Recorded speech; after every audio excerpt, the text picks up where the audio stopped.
So the question on the mind of many, should I buy or should I rent? In this video, I'll be providing a balanced perspective and demystifying this question to help you assess your situation and make a wise decision. Let's get right to it.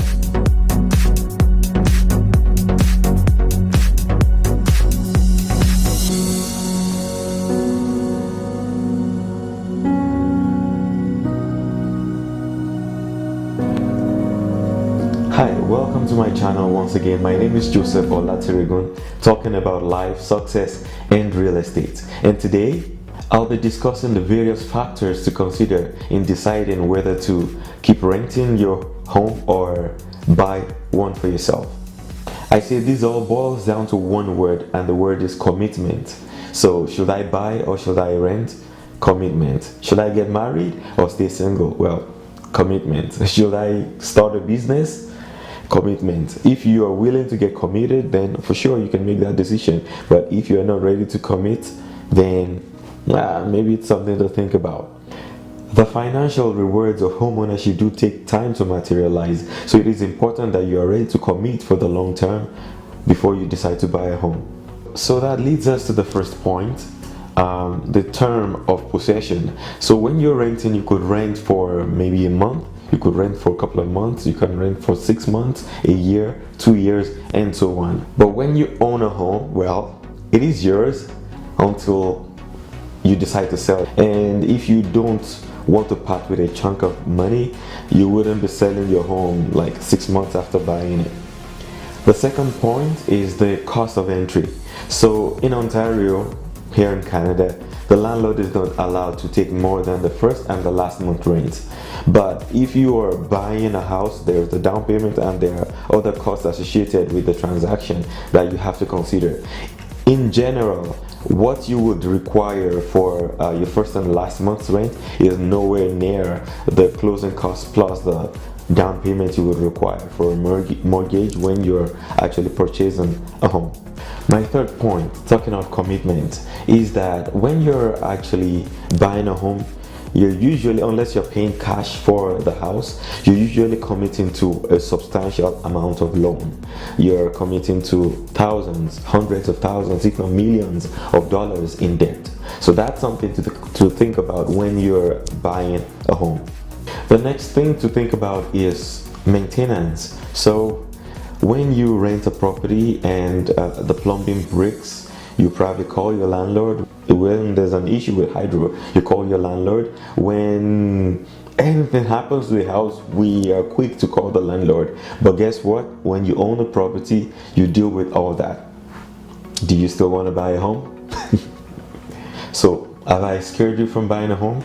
It would seem like all I've said so far is against the option of buying as opposed to going out there and just renting. Well, just hold that thought a minute. Now, the first obvious thing that I see and I don't hear too many people talking about is the fact that long-term rents do go up.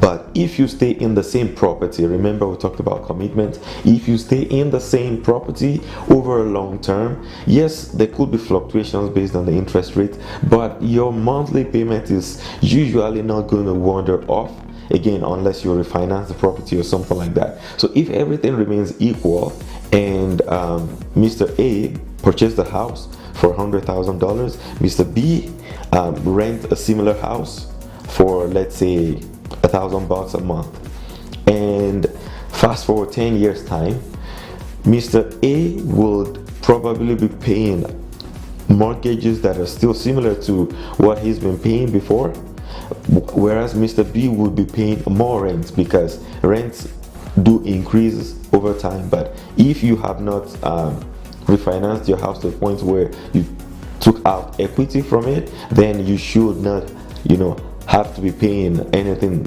substantially higher than what you were paying 10 years ago. I think that's a big deal. It means that as a homeowner, you could maintain your expense at the same level if you stick to the same living conditions and if the interest rate does not quadruple, for example, which that doesn't happen too often. So that's one major thing. The other thing to consider comparing those two people is that after that 10 years, you, the homeowner, would have paid down your equity, whereas 100% of the rent goes to the landlord. That's the second thing. The third thing to consider while comparing them is that this home would have appreciated, let's say, from $100,000 to $150,000. Well, nothing appreciates for the renter. So again, it's a game of commitment. If you're willing to stick with it for the long haul, you're most likely going to do well. But if you're going to just get in, get out, if you're a nomad that likes to live around the world, you can't just buy a real estate and then sell it tomorrow and expect not to lose money. So it's a game of commitment. If you're looking to commit for the long haul, then buying is probably for you.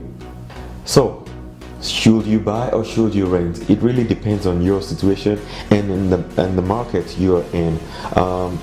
If you are looking to be mobile, you don't want to be tied down to a property, obviously you probably want to rent and commit to just short-term rent. But if you're looking to establish yourself in a particular community, if your long-term goal is to build a family in that particular community, if the interest rate in your market is not crazy high, then all those things could be pointing to the fact that buying is an option for you. If you have any more questions regarding that, please feel free to reach out to me. My name again is Joseph Olaterigun. You could reach out to me at josepholaterigun@mail.com or check out my website, josepholaterigun.com. If you have learned a thing or two from this video, please like the video and hit the subscribe button and click the bell notification icon to get notifications whenever new video gets uploaded. And also, if there are things that you'd like to know more about in this video, feel free to leave them in the comment section and I'll do my best to get to them all. Alright, well, thanks for watching this video once again. My name is Joseph Olaterigun and have a lovely day ahead of you.